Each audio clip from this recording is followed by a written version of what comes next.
Sir, Maharashtra മുഖ്യമന്ത്രിയായി ദേവേന്ദ്ര ഫഡ്നാവിസ് വരുമെന്ന കാര്യത്തിൽ ഒരു ഉറപ്പായി കഴിഞ്ഞു. ഷിൻഡെ മാറിക്കൊടുത്തു എന്നൊക്കെയാണ് പറയുന്നത്. എനിക്ക് പണ്ടേ ഉറപ്പായിരുന്നല്ലോ. ഷിൻഡെ മാറിക്കൊടുത്തു എന്നാണ് പറയുന്നത്. ഷിൻഡെ മറ്റൊരു ഉദ്ധവ് താക്കറെയായി മാറുമോ എന്ന് പല ആൾക്കാരും പേടിച്ചിരുന്ന ഒരു സാഹചര്യം ഉണ്ടായിരുന്നു. പക്ഷെ ഞാനൊരു കാര്യം ചോദിക്കട്ടെ, ഈ ഷിൻഡെയെ കൊണ്ടുവന്നതും, ഷിൻഡെ അവിടെ ഒരു ഓട്ടോ തൊഴിലാളിയായിരുന്നു, പിന്നീട് അദ്ദേഹം അവിടുത്തെ സംഘടനാ നേതാവായി, അങ്ങനെ പടിപടിയായിട്ട് മറ്റേ പാട്ട് വ്യക്തിയാണ് അദ്ദേഹം. അങ്ങനെ വളർന്നു വന്ന ശേഷം അദ്ദേഹത്തിന് ഉദ്ധവ് താക്കറെയുടെ കൂടെ നിന്നപ്പോൾ അദ്ദേഹം ഒന്നുമല്ലാതായിരുന്നു. ഉദ്ധവ് താക്കറെ BJP-യായിട്ട് പിണങ്ങിയപ്പോൾ ഷിൻഡെയെ കൊണ്ടുവന്ന് മുഖ്യമന്ത്രിയാക്കി. അതിനുശേഷം ഷിൻഡെ ഒരു വട്ടം ഇടഞ്ഞു എന്ന് കേൾക്കുന്നുണ്ട്. അതൊരു സൂചനയാണോ മഹാരാഷ്ട്ര BJP-യിൽ? അപ്പോൾ ഒരു പക്ഷേ അജിത് പവാർ ഇല്ലായിരുന്നെങ്കിൽ ഷിൻഡെ നല്ലപോലെ മുഖ്യമന്ത്രി പദത്തിന് വേണ്ടി വാശി പിടിക്കത്തില്ലായിരുന്നു ഇപ്പം രണ്ട് പോസിബിലിറ്റിയാണ്. ഒന്ന്, ഇപ്പോഴത്തെ ഫഡ്നാവിസ് ആയതുകൊണ്ടാണ് അപ്പോഴത്തെ ഷിൻഡെ മുഖ്യമന്ത്രിയായത്. അങ്ങനെ ഒരു ഓപ്ഷൻ ഒരു ദേശീയ തലത്തിൽ സ്ട്രോങ്ങസ്റ്റ് ആയിട്ടുള്ള പാർട്ടി പൊതുവെ തയ്യാറാവില്ല. അത് ഇയാൾക്ക് മാണി സാറിനൊക്കെയുള്ള ആഗ്രഹം ഒരിക്കലെങ്കിലും മുഖ്യമന്ത്രി ആവണമെന്നുള്ളതാണ്. സ്കൂൾ പാഠപുസ്തകത്തിൽ ഒരിക്കലെങ്കിലും തൻ്റെ മുഖം വരണം, അത്രയേ ഉള്ളൂ. അത് സാധിച്ചു കൊടുത്തിട്ടുണ്ട്. അത് വേറെ ആരും സാധിച്ചു കൊടുക്കുക ഇല്ലല്ലോ. അതാണ് മോസ്റ്റ് ഇമ്പോർട്ടൻ്റ് ആയിട്ടുള്ള കാര്യം. രണ്ടാമത്തെ കാര്യം എന്താണെന്ന് വെച്ചാൽ, ഈ ബോംബെ പൊളിറ്റിക്സിൽ അല്ലെങ്കിൽ ഉത്തരേന്ത്യൻ പൊളിറ്റിക്സ് ഈ പറയുന്ന പോലെ നന്ദിയൊന്നുമില്ല. അവരവർ കിട്ടുന്ന ചാൻസ് കയറി പോകാൻ നോക്കും. പക്ഷെ അങ്ങനെ നോക്കിയിട്ട് കാര്യമില്ല. അങ്ങനെ നോക്കിയാണ് ശിവസേനയ്ക്ക് പറ്റിയത്. വെട്ടിക്കൂട്ടി ദശമൂലം താപം വണ്ടി ചെയ്യുന്ന പോലെ ദശ ഒരു സ്ഥലത്തും അസ്ഥി വേറെ സ്ഥലത്തും ഇട്ടിരിക്കുകയാണ് ഇപ്പോൾ. അപ്പോൾ അതുകൊണ്ട് അങ്ങനെ വെട്ടിക്കൂട്ടിയിട്ടിരിക്കുക ആയതുകൊണ്ട് ആ ഒരു പാഠം ഇങ്ങനെ മുന്നിലുണ്ട്. ഇങ്ങനെയുടെ അവസ്ഥ അത് തന്നെ ആയിരിക്കും. കാരണം പോപ്പുലർ വോട്ട് എന്ന് വെച്ചാൽ ഹിന്ദുത്വ എന്നുള്ള ഒരു വികാരം കൺസോൾട്ടേറ്റ് ചെയ്ത് കഴിഞ്ഞാൽ പിന്നെയാണ് മറാഠി വികാരത്തിന് വലിയ പ്രസക്തിയൊന്നുമില്ല. ആ രീതി ഇപ്പോഴാണ് ഹിന്ദുത്വ വികാരം കൺസോൾട്ടേറ്റ് ചെയ്യുന്നത്. അത് ഷിൻഡേക്ക് മനസ്സിലായിട്ടുണ്ടാവും. അതുകൊണ്ട് അങ്ങേര് കിട്ടിയത് കൊണ്ട് വെച്ചുകൊണ്ട് ഇരിക്കുന്ന ഷിൻഡെ മറാത്ത വികാരം ആളി കത്തിക്കാൻ ശ്രമിച്ച ഒരു വ്യക്തിയാണല്ലോ. അതാ പറഞ്ഞത്, ഈ മറാഠ വികാരം നിൽക്കുന്ന എപ്പോഴാണ് ഹിന്ദുത്വ വികാരം ശക്തിപ്പെടുന്നവരേ ഉള്ളൂ. ടാറ്റ സഫാരി വരുന്നവരെ മറ്റുള്ളവൻ രാജാവ്. ടാറ്റ സഫാരി വന്ന സഫാരിയാണ് രാജാവെന്നാണ് ടാറ്റ പറഞ്ഞത്. അതുപോലെ ശരി. അപ്പോൾ ഈ മറാഠി വികാരം തന്നെ ബേസിക്കലി അതിൽ ഹിന്ദുത്വ സാധനമുണ്ട്. കാരണം മറാഠികൾ ബേസിക്കലി ഹിന്ദുക്കളാണല്ലോ. പക്ഷേ ആ ഒരു സംഭവം നമ്മുടെ കേരളത്തിൽ നടക്കില്ലല്ലേ? അതായത് ഹിന്ദുത്വ വികാരം കേരളത്തിൽ എന്താണെന്ന് വെച്ചാൽ റിഫോം മൂവ്മെൻറ്റുകളുടെ അതിശക്തമായ സ്വാധീനം ഉണ്ടായിരുന്നു.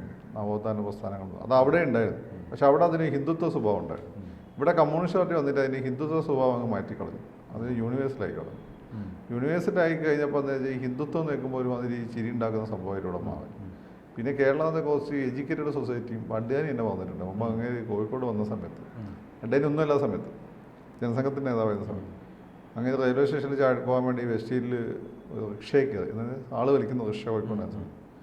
റിക്ഷക്കാരൻ വന്നത് സാധാരണ ഞാൻ പത്രം വായിച്ചിട്ട് വണ്ടി എടുക്കുള്ളൂ. വണ്ടേനെ എനിക്ക് വണ്ടി നഷ്ടപ്പെട്ടാലും പ്രശ്നമില്ല, ഇങ്ങനെ ഓരോ ഗ്രാമങ്ങൾ ഈ രീതിയിൽ, ഇന്ത്യയിലെ ഓരോ പ്രദേശം ഈ രീതിയിൽ മാറണമെന്നാണ് ഞാൻ ആഗ്രഹിക്കുന്നത്.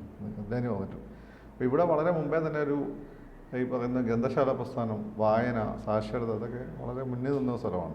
പല കാരണങ്ങളും ഇവിടെ തിരുവിതാംകൂർ രാജാവ് തന്നെ ആദ്യം റിലക്റ്റൻ്റ് ആയിരുന്നെങ്കിൽ തുടങ്ങി കഴിഞ്ഞാൽ പിന്നെ നോൺ സ്റ്റോപ്പാണ്. ഈ മോഹൻലാലിൻ്റെ വണ്ടി പോലെയാണ്. മോഹൻലാലിൻ്റെ ഉസ്താദിലുള്ള വണ്ടിയുണ്ട്, അത് ബേസിക്കല്ല.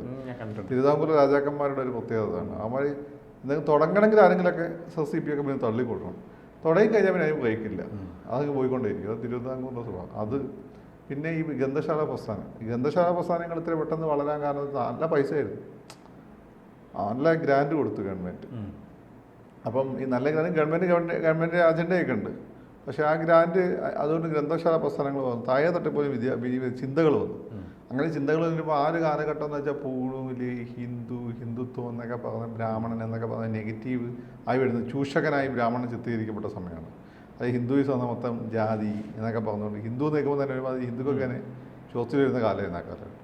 അപ്പോൾ അങ്ങനെ ആ കാലഘട്ടത്തിനെ ശരിക്കും ആ രീതിയിൽ അങ്ങ് മാറ്റിയെടുത്തു കമ്മ്യൂണിസ്റ്റ് പാർട്ടി. പിന്നെ കമ്മ്യൂണിസ്റ്റ് പാർട്ടിക്ക് ഇപ്പം അങ്ങനെ ഹിന്ദുക്കളെ പ്രത്യേകിച്ച് പ്രശ്നമൊന്നും ഇല്ലെങ്കിൽ പോലും ആ ഒരു വികാരം കോൺഗ്രസിലുണ്ട്, കമ്മ്യൂണിസ്റ്റ്, ഇവൻ BJP പോലും ഉണ്ട്. പിന്നെ അതിൻ്റെ കൂടെ നമ്മുടെ ചില ഇവിടെയുള്ള ഈ സന്ദീപ് വാര്യരെ പോലെയുള്ള ചില BJP-യുടെ വക്താക്കന്മാർ വന്നിട്ട് ഈ പ്ലൂട്ടോണിയം ചാണകത്ത് ഉണ്ടാക്കാൻ നമ്മൾ മലയാളി ചിരിക്കില്ലേ? ഉത്തരേന്ത്യ പിന്നെ വലിയ പ്രശ്നമാണ്. പ്ലൂട്ടോണിയം എന്താണെന്ന് വലിയ അവർക്ക് അറിയില്ല. ഇവിടെയാണ് പ്ലൂട്ടോണിയം എന്താണെന്ന്, ചാണകം എന്താണെന്ന് അറിയാം. അപ്പോൾ അങ്ങനെയൊക്കെയുള്ള ഉത്തരേന്ത്യ പറയുന്ന ഈ സാധനങ്ങൾ ഇവിടെ കൊണ്ടുപോകുമ്പോൾ ഒരു ലാഫിംഗ് സ്റ്റോക്കായിട്ട് കേരളത്തിൽ എന്ത് മാറി? BJP മാറി. SDPI വേറല്ല. പക്ഷേ SDPI അവമാന സാധനങ്ങളൊക്കെ ജമാഅത്തെ ഇസ്ലാമിൽ നിന്ന് കടമെടുക്കുന്നതാണ്. ഇവന്മാർ കേരള സാധ്യം മര്യാദയ്ക്ക് പഠിച്ചിട്ടുണ്ട്. അതിന്ന് വിളവെടുക്കുകയാണ് ഇവന്മാരുടെ പരിപാടി. നവോത്ഥാന പ്രസ്ഥാനങ്ങൾ ഉണ്ടാക്കി വെച്ചെടുത്ത് വിളവെടുത്ത കമ്മ്യൂണിസ്റ്റ് പാർട്ടിയാണ്. അതിനുശേഷം വിളവെടുക്കണ പരിപാടി ഇവർക്കാണ്. അവിടെയാണ് ശരിക്കും BJP കേരളത്തിൽ പെട്ടുപോകുന്നത്. BJPക്ക് ആ കേരളത്തിലെ നവോത്ഥാന മൂല്യങ്ങൾക്ക്, നവോത്ഥാനം എന്ന് പറയേണ്ട ട്രാൻസ്ഫോർമേഷനാണ്, എങ്കിൽ പോലും നമ്മൾ ഒരു കൊട്ടൻകൊട്ട് നവോത്ഥാന മൂല്യങ്ങൾക്ക് വലിയ പ്രസക്തിയുള്ള സമൂഹത്തിൽ അങ്ങനെ ഒരു സ്ട്രാറ്റജി കണ്ടുപിടിച്ച് മുന്നോട്ട് വരെ ബി ജെ പിക്ക് പറ്റിയില്ല. അതിന് ബി ജെ പിയുടെ ഉള്ളിലുള്ള ഗ്രൂപ്പ് വഴക്കുമൂലമൊക്കെ തന്നെ ഒരു പ്രശ്നമുണ്ട്. ബി ജെ പിയുടെ ശത്രുക്കളായ പ്രധാനമന്ത്രി സുഡാപ്പി എലമെൻസിനാണ്. അവരുടെ ഗ്രൂപ്പ് വഴക്കൊന്നുമില്ല. ഒരു പല ശരീരങ്ങളും ഒരു മനസ്സുമാണ്. ഇവിടെ അതെല്ലാം വ്യത്യസ്തമായിട്ടുണ്ട്. ഒരു ശരീരത്തിൽ പല മനസ്സാണ്.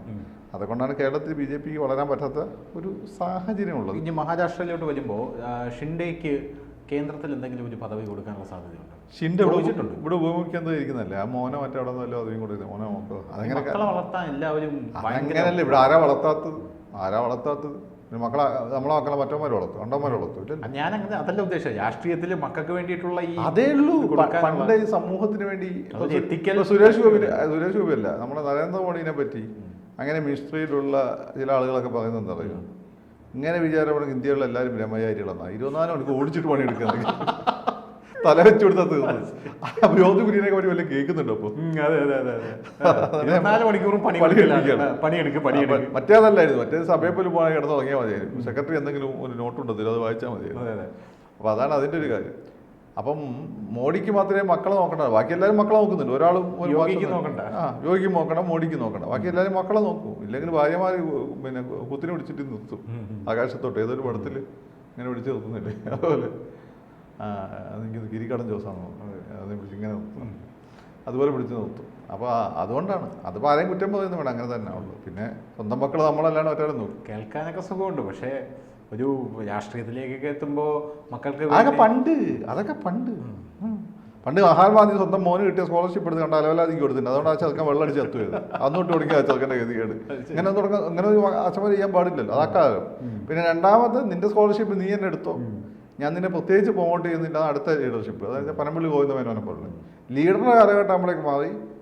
നിന്റെ സ്കോളർഷിപ്പ് നിനക്ക് തന്നെ വേണം, അടുത്തുള്ള സ്കോളർഷിപ്പ് കൂടി നീ എടുത്തോ എന്നുള്ള രീതിയിലായി. ഇപ്പം അതേ ഉള്ളൂ. ഇതിപ്പോൾ മൂന്നാമത്തെ ടേമാണ് ബി ജെ പി അവിടെ ഭരിക്കാനായിട്ട് കയറുന്നത്. ഇടയ്ക്ക് മറ്റേ മഹാസഖ്യമൊക്കെ വന്ന് ഭരിച്ച് ഉദ്ധവ് താക്കറെയൊക്കെ മുഖ്യമന്ത്രിയായി, എങ്കിലും അവരിൽ നിന്ന് ഭരണം പിടിച്ചെടുത്തല്ലോ. ഈ മൂന്നാമത്തെ ടേമിൽ എന്തായിരിക്കും ബി ജെ പി മഹാരാഷ്ട്രയ്ക്ക് വേണ്ടി കരുതി വെച്ചിരിക്കുന്നത്? ഒന്നാമത്തെ ചോദ്യം. രണ്ടാമത്തെ ചോദ്യം, ഈ അജിത് പവാർ ഒരു വലിയ അഴിമതി വീരനാണ് എന്നുള്ള ഒരു ഇമേജ് ബി ജെ പി പ്രവർത്തകർക്ക് തന്നെ ഇടയിൽ തന്നെ ഉണ്ട്. ഇയാൾ എന്തിനാണ് നമുക്കിടയിലോട്ട് വലിച്ചു കയറ്റിയത് എന്നുള്ളത്. അയാൾ ഒരു തലവേദനയായിട്ട് വരുമോ? വലിയ അഴിമതിയൊക്കെ നടത്തി തലവേദനയായി അയാളെ കൂട്ടാനുള്ള സാധനം മൊത്തം ബി ജെ പിക്കാരെ കൈ കിടക്കല്ലേ. അത് ആവശ്യത്തിന് ഉണ്ടാക്കിയിട്ടുണ്ട്. ഇനി ബി ജെ പിക്കാരല്ല നമ്മളെ കൂടെ വന്നാൽ ഇതുവരെ നിങ്ങൾ ഉണ്ടാക്കില്ല, അതൊക്കെ നിങ്ങളെ കയ്യിൽ വെച്ചോ, ഇനി അങ്ങോട്ട് ഉണ്ടാക്കാൻ നിൽക്കരുത്, അത്രയേ ഉള്ളൂ. അപ്പോൾ അതുകൊണ്ട് ഇനിയുള്ള ഇതുവരെ ഉണ്ടാക്കിയാലും മതി അങ്ങനെയൊക്കെ ജീവിക്കാൻ. അല്ലെ പിന്നെ RSSനുള്ളിലൊക്കെ നൊഞ്ഞ് കയറി, ബി ജെ പിൻ്റെ ഉള്ളിൽ നൊഞ്ഞ് കയറി ഇവരെ സ്ഥിരം പരിപാടി. അത്ര ബുദ്ധിമുട്ടല്ല. എവിടെയെങ്കിലൊക്കെ വെടികൊണ്ട് കിടക്കും, അതെ വെടിവെച്ച് നൂലറിയില്ല. ഈ അജിത് പവാർ അങ്ങനെ ചെയ്യില്ല എന്ന് പറയുമ്പോഴും നമുക്ക് ഒരു എണ്ണയിട്ട യന്ത്രം പോലെ പ്രവർത്തിക്കണ്ടേ? എന്തായിരിക്കും മൂന്നാമത്തെ ടേമിൽ ബി ജെ പി മഹാരാഷ്ട്ര?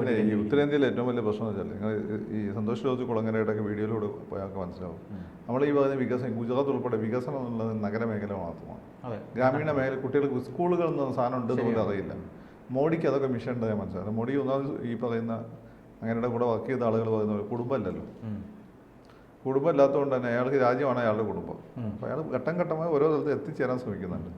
ആ ഒരു മിഷൻ തന്നെ ആ പ്രദേശം ഈ പ്രശ്നം മഹാരാഷ്ട്രയിലുണ്ട്.